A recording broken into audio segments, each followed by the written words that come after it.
ত্রৈলোক্যের গানের কথা পড়িল। ত্রৈলোক্য কেশবের সমাজে ঈশ্বরের নাম গুণ কীর্তন করেন। শ্রীরামকৃষ্ণ: আহা, ত্রৈলোক্যের কি গান! রাম: কি ঠিক ঠিক সব? শ্রীরামকৃষ্ণ: হাঁ, ঠিক ঠিক। তা না হলে মন এত টানে কেন? রাম: সব আপনার ভাব নিয়ে গান বেঁধেছেন। কেশব সেন উপাসনার সময় সেই ভাবগুলি বর্ণনা করতেন, আর ত্রৈলোক্যবাবু সেইরূপ গান বাঁধতেন।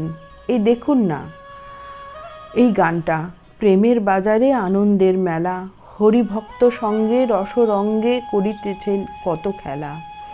আপনি ভক্ত সঙ্গে আনন্দ করেন দেখে ওই সব নিয়ে গান বাঁধা। শ্রীরামকৃষ্ণ সহাস্যে: তুমি আমায় জ্বালিও না, আমায় আবার জড়াও কেন? সকলের হাস্য। গিরীন্দ্র: ব্রাহ্মরা বলেন পরমহংসদেবের ফ্যাকাল্টি অফ অর্গানাইজেশন নাই।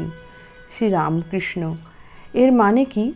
মাস্টার: আপনি দল চালাতে জানেন না, আপনার বুদ্ধি কম, এই কথা বলে। সকলের হাস্য। শ্রীরামকৃষ্ণ রামের প্রতি: এখন বলো দেখি, আমার হাত ভাঙল কেন?